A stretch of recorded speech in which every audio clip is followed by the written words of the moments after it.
Don't be a boss, be a leader to the team. That is exactly what I'm going to talk about in a different way, right? That's exactly what I'm going to cover in today's session.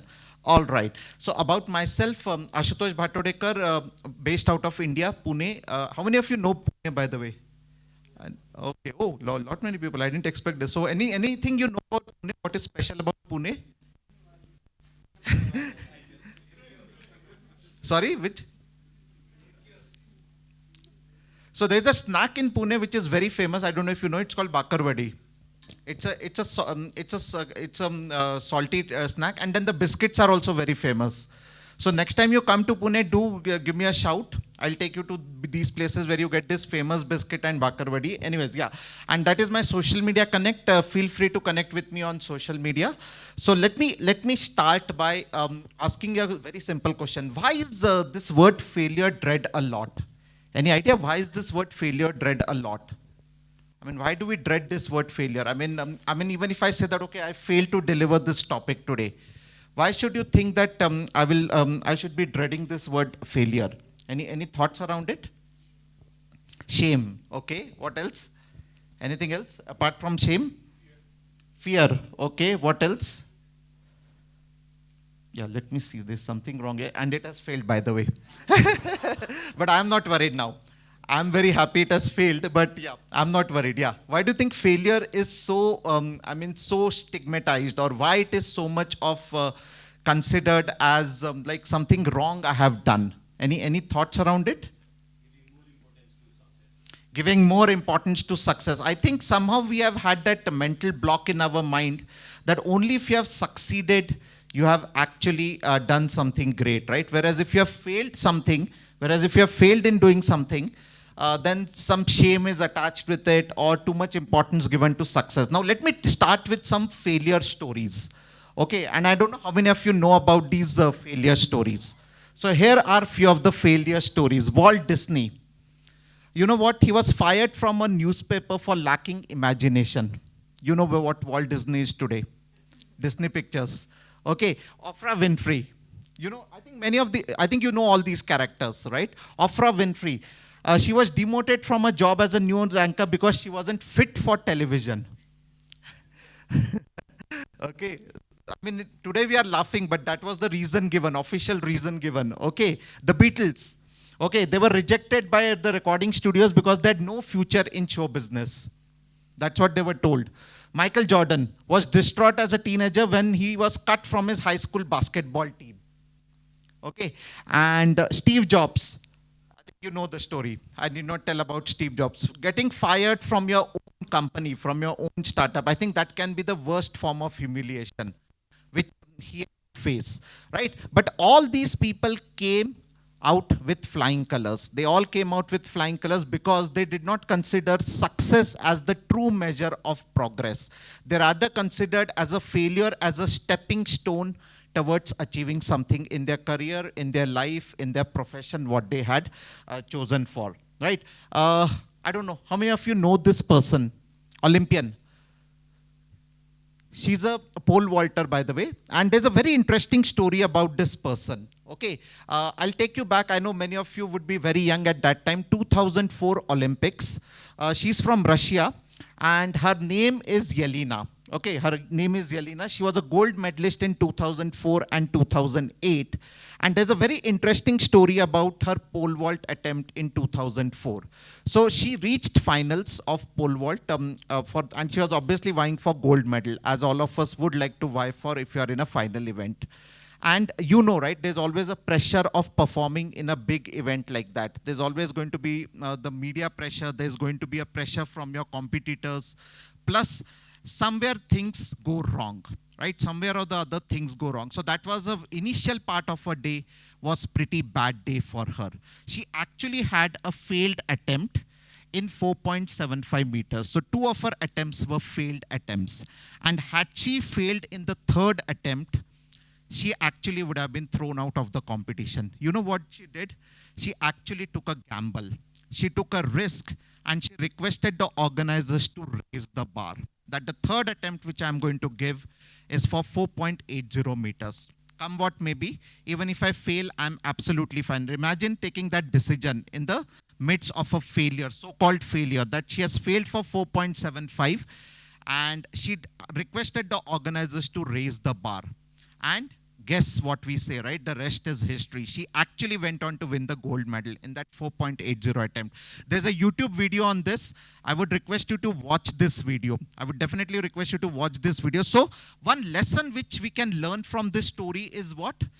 When you are challenged, you should challenge the other party, right? So like what she did, she decided to raise the bar. She said, no, even if I fail, I will fail at 4.80. I'm not going to fail at that particular point again. I'm going to fail at a different point or a different milestone on which I'm going to fail at, right? And that was what, that is one of the key lessons I would say you should take from this talk. Of course, there are many other slides I'll be covering, but one of the key lessons you should take is if things are not moving ahead and you're making the same mistake again, try to change the parameters. Okay, one joke I always make in an Agile coaching class is that in Agile, you know what? You're excused for making different mistakes. You're not excused for making the same mistake again. Okay, so don't make the same mistake again, but try to change the narrative of the problem, try to change the settings, and automatically it would be successful. All right. Now coming to my, some another inspiring quote. I think you would have read this already. Thomas Alva Edison, he took almost 1,000 attempts to create something what we have it here right now, the electric bulb, right?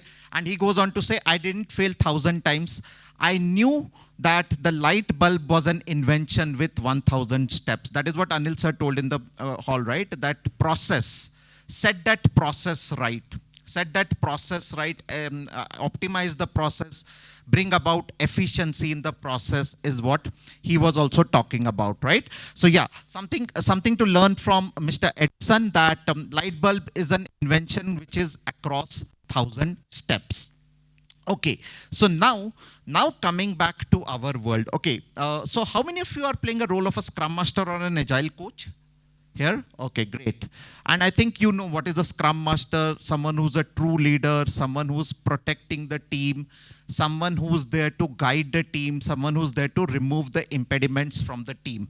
Now, let me ask you this question to the existing Scrum Masters and Agile coaches, that you provide that comfort and support to the team.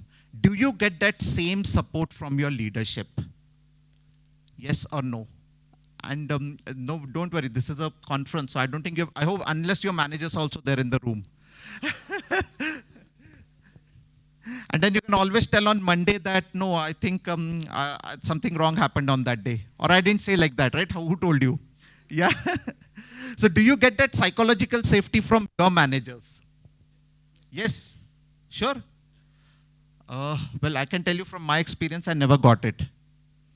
I mean, as a manager, this person attended Scrum Master training with me. My manager and I, unfortunately or fortunately, attended the Scrum Master training together. And yes, he was very happy. In fact, we both passed, obviously, at the end of the course. And he got more marks than me. That's a different story. But, but you know what?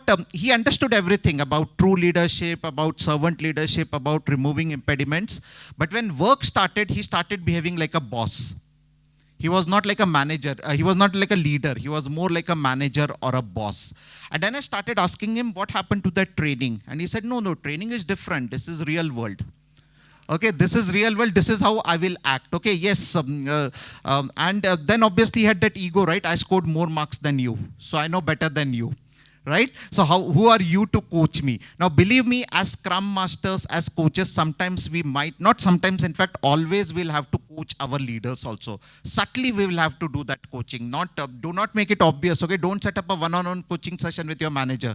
They will never come up. So you'll have to subtly set up that coaching. And what I'm going to talk about is some of the myths around this role. And that's where the topic is question to my leader, am I allowed to fail? So when I became a Scrum Master, my manager thought that I am the God in this world. Every problem, I should have the solution. No, you attended the Scrum Master training, right? So now solve the problem of the team, right? Then he thought that, no, okay, you're a coach, so you're just a trainer. Okay, teach them Scrum, and then we will do it in a waterfall way. Okay, that also came up, right? You should have all the answers. And then subtly he used to tell me those very sarcastic comment. You know what? Anyone can be coach in this world. It doesn't take rocket science to know what coach is all about, right? And how can you fail? Come on, Ashutosh, you are the scrum master for the team. They look up to you as a role model. How can you fail in life? Don't tell me that you have failed, okay? Don't tell me that you have failed to remove this impediment. Okay, because you should be after the team, right? And you are the superman or the superwoman of the team. Okay, yeah, these were the questions which were, and when I told my manager also in some other, I mean, these are all different conversations and nuances which I've tried to put in here. When I told my manager that I need guidance from someone or a coach, he said, no, how can you need a coach? A coach never needs another coach. Right? I said, no, but I need it. He said, no, but you are the God, you are the Superman, right? And that's where I said that, you know what, when we are grooming someone into that leadership role, when we are actually formulate someone into that leadership role, lot of work has to go in there. Otherwise, what happens is like a dog's tail, right? Even if you try to straighten it, it will never straighten up. Right? So this is more for aspiring managers also, or for managers who are already, or people who are already playing that manager's role, that how do we bring about that change? And it's not easy change, right? It's not something which can be done in a moment. It's not something which can be done in a shorter period of time. It takes time. Change is definitely which is going to take time. So I'm going to talk about now some of the key attributes which I feel are required for the manager, right? I mean, how do I shift my gears from being a boss to becoming a manager in this big bad world of the transformation what is there? Okay, so definitely that person was missing in my case. Okay, my manager was not like that. I'm very honest yet. Don't ask me the name. I'm not going to reveal the name. Maybe if we meet outside for a coffee, we can discuss one-on-one. Okay, all right. So let me start by giving some very important things needed for a leader, for a leadership role. One is providing that safety net or cushion to my team members. As a leader, it is my moral duty to be that safety net or a cushion. Why is that needed? Because if I don't provide that safety net or cushion, my team is only going to do the work which they have been told to do. They will never experiment. Believe me, if I experiment something and if I fail, or let me ask you this question, why do people not innovate, or why do people not take any risks in a project? Let's say I give you a task, a simple task, right, creating a login page. You will always go by the run-of-the-mill approach. You will never try to innovate. Why? Why do you think so that happens? Any thoughts? Fear of failure. Fear of failure. What happens to me? What happens to my salary rise? What happens to my promotion? Right? So why should I unnecessarily think beyond the obvious? Right? If there's one way of going, I will go by that one way only, right? But believe me, if as a leader, I provide that safety net to my team and I tell them that even if you fall, you're going to bounce twice or thrice and you will enjoy that bounce. And I'm sure people will enjoy that bounce if they fall from a top on a cushion, of course, not on a floor. On a cushion, right? They're going to enjoy that bounce, right? For a few seconds, right? So that's first important and a very vital thing which is needed for a leader is to give that safety net or a cushion. So you have to create that safety net or a cushion to the team, right? So that they can experiment. If you give that, and there's a word for it, it is called psychological safety. You will have to provide that psychological safety to your team members that come what may be, I'm there to protect you and guide me. Now, one more important thing, and I'll cover it in the future slide. Providing the safety net does not mean condoning any wrong thing. As a leader, you will have to definitely point out, show that mirror, that these are the things you're doing it in a wrong way, or these are the things which should not be done, or these are ethically not correct.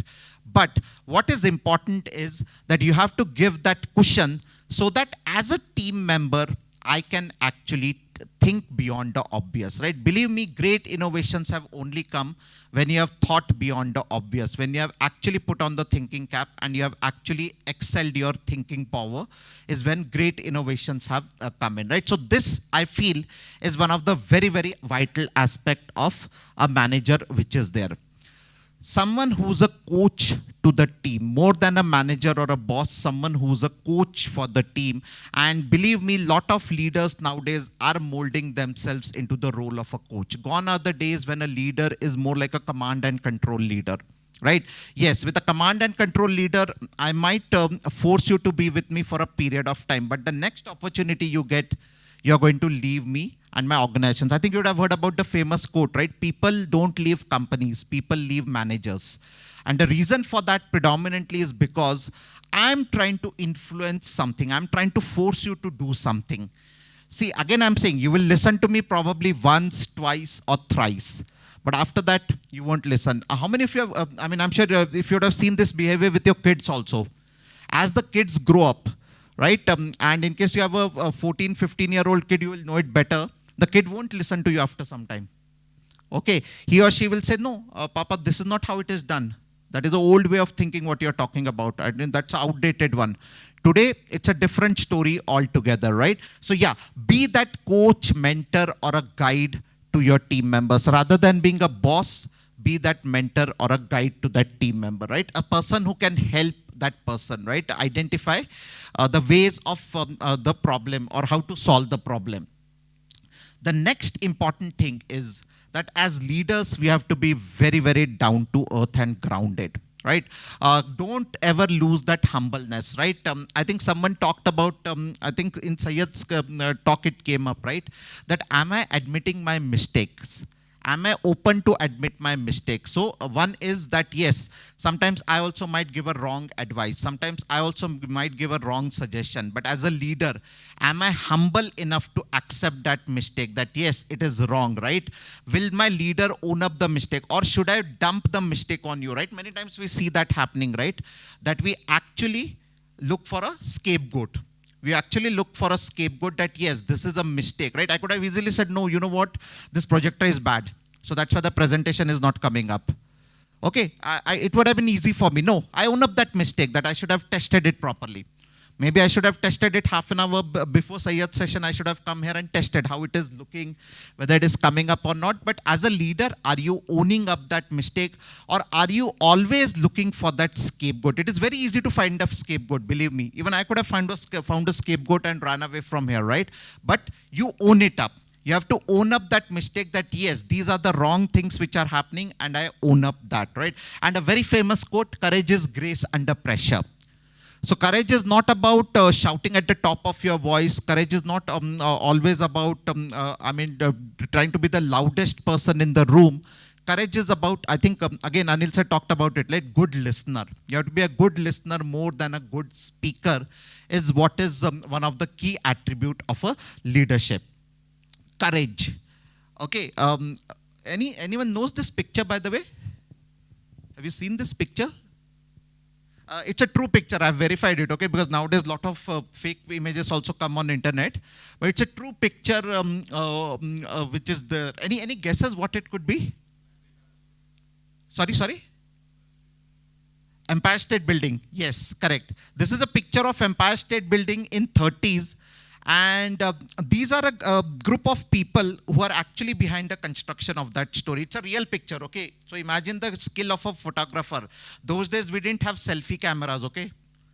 We are talking about film cameras here. Okay, I look as an IT professional.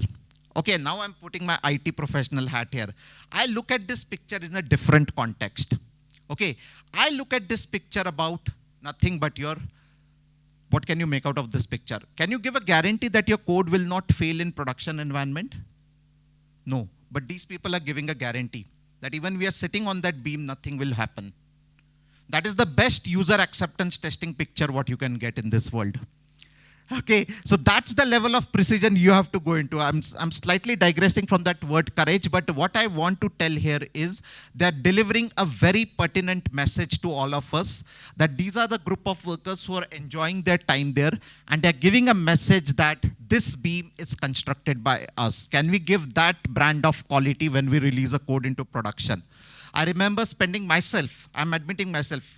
so many nights in a production environment only to realize that it was a blunder which I had committed, right? So definitely, yes, that's the level of quality and precision we have to talk about. And someone who's courageous, right? Someone who's courageous to try out different experiments. Even if the experiment fails, that's okay. Right? There have been a lot of examples in India recently where leadership has taken some decisions which actually miserably failed, but at least they took those decisions. As they say, right, take that decision. What happens later, we will work around it and we will see around it, right? So if my leader is courageous, my team members are going to be courageous. If my leader is timid, my team members are going to be timid. That's a very straightforward equation, what we can get from this picture, what is there. Okay, openness, yeah.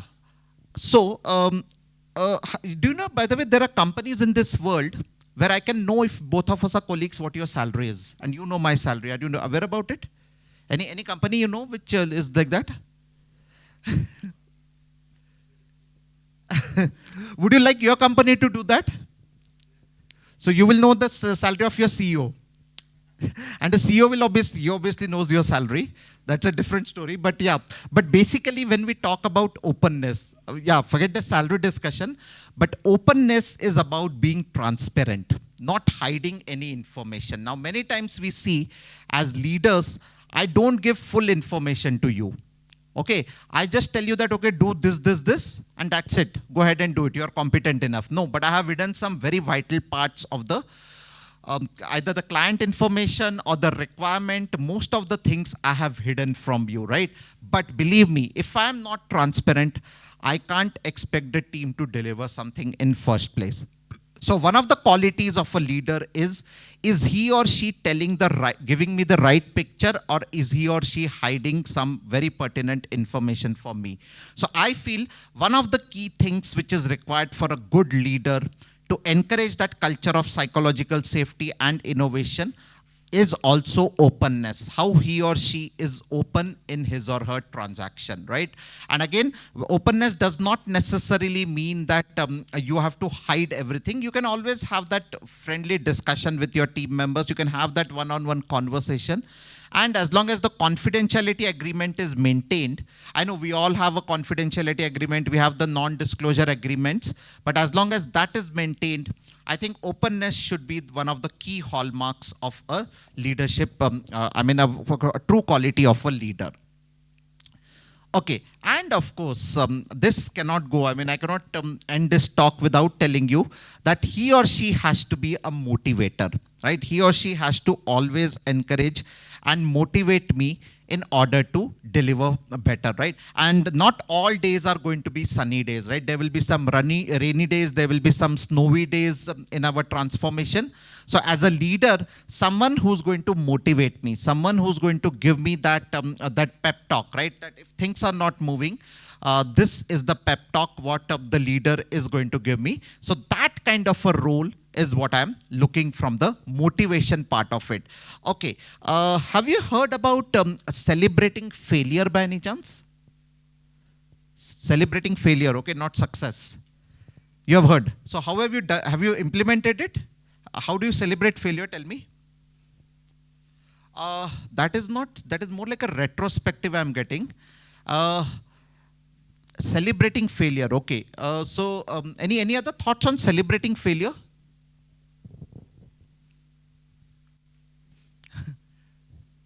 By the way, this experiment should be tried in school, I always believe. The person who scores 0 in maths, let's say, you should ask him, what happened? Or, the person who scores the lowest. So I'm talking about celebrating failure. Yeah, what you said is right, but maybe there's something more to it. So celebrating failure is basically as a leader. Generally what happens is if I fail, I try to deride the person, right? I try to actually put the person in a spot. Here you actually ask the person who has failed to give a talk. You actually ask the person who has failed to give a talk as to what happened, so that we learn from that person. We'll learn from that person is what we do as a part of celebrating failure. So in our organization, what you used to do was the person who failed, first of all, he had to treat us coffee at the coffee time. Okay, coffee or tea, whatever it is, okay. And then you have to give a talk. You have to give a talk what went wrong, okay. And then again, when we are looking at that talk, we don't have to bring in personality aspects, that this person is like, you have to remove the personal biases. That was what the coach had to do. The coach had to make sure that the person's personal biases are removed, anything related to his or her the things which are driving to personality, those are filtered out. And then we used to have this talk which was there, right? We used to call it as celebrate failure. I'll also, if time permits, show you a tool which can be used for doing this. Nothing to do with this talk, but there's a very interesting tool on celebrating failure, which I will talk about it. In any case, I'll be sharing this presentation with the community, and you should be getting a PDF version of this presentation at the end of this session. Yeah, but as a leader, I have to motivate my team members, and especially I have to do that coaching for the people who are demotivated because of failure. As a leader, there's always this high touch coaching, medium touch coaching, and low touch coaching. Now, low touch coaching, I might want to apply it for a person who is successful pretty much on a sprint by sprint or on a release by release basis. But let's say a person is falling behind. As a leader, I have to do that high touch coaching. And one of the elements of that high touch coaching is being that motivator, right? I always call a coach as a chief motivating officer, someone who has to motivate the team members on the, especially when there is a failure which is happening. And of course, learner, right? My boss did not do anything after CSM, by the way. Okay, I did so many courses, and again, I'm not trying to brag about my certification here, but basically I kept that learning journey ahead. But my manager thought that no, CSM is more than enough. No. So I always used to tell him that, okay, forget the certification part, but at least attend this training, learn something out of it. He used to say, no, I'm already, I know everything, right? I know everything. No. You have to learn everything. Today also I'm learning so many things here from all of you here, right? I'm here to learn here for next 2 days, today and tomorrow. So each one of us has to bring about that learning culture, right? I think Syed talked about personal agility. If your goal is about learning something, my suggestion would be at least read a 2-minute article daily. There are a lot of articles around, right? And it need not be always on Agile, by the way. It could be on politics in your country. It could be on, let us say, economics, whatever field you like. If you like movies, it could be on movie. But at least try to read a 1 2-minute to 3-minute article daily is what I would recommend. It definitely opens up your horizon. It definitely gives you a lot of openings, and you basically think beyond the obvious, right? So what I have tried to do here is I have tried to find out that missing person, okay, who provides all this. And I feel this is the true attribute of a leader to succeed in an agile way of working, right? Someone who's a coach, someone who provides safety net, coach, humble, courage, openness, motivator, and learner. And remember one thing, right? Something similar to the statement I made. People buy into the leader before they buy into the vision. Right? I think you have elections coming up. Anil sir talked about it, right? Try to select, again, not making a political statement, but obviously you're also looking for a leader who will work for the betterment of your country, right? And leadership is based on inspiration, not domination, on cooperation, not intimidation, right? So that's one of the very, very vital aspect of a leadership, what we need to understand. Yeah, I think I'll just take a couple of minutes. This is a tool which I was talking about for celebrating failure. Okay, so if you look at it, the red ones are failures. And so there can be mistakes, there can be experiments, there can be practices. Now, if it is a mistake, and you're really lucky if it is a mistake, but the outcome is not a failure. Has it happened, by the way? You made a blunder, but luckily it went through. Right? You're really lucky. I must say you're really lucky, Mr. A. D is a blunder. Why it is a blunder? Because you have made a mistake, but there is no learning from it. See the bottom. There is no learning from it. So you'll keep on repeating the mistake again. The real zone to be is in B and E. B, C, and E is the zone to be in, where you succeed and learned. And the problem with B people is they think that they know everything. That's the flip side of it, okay? But E, failed but learned. And C is basically right processes leading to success. And F is bad luck. I mean, you really, you did the right set of practices, but still you failed from it, right? So this is a very pertinent tool. And you can use this tool as a retrospective also, by the way. What did you learn? What did you not learn? I have used this tool as a retrospective also. Obviously, in the interest of time, I'm not going to cover it right now, but you can connect with me one-on-one and I'll explain what this tool is all about. Okay, and yeah, I'm almost at the end of the session, and yeah, open for any questions from anyone. Anyone, any questions, feel free to ask me here. As I said, the whole idea was to trigger your thought on what kind of leaders we should be molding ourselves into, or if I'm aspiring to work, what kind of leader I should be having, or what kind of a leader will bring about that transformation. Yeah, any questions on this?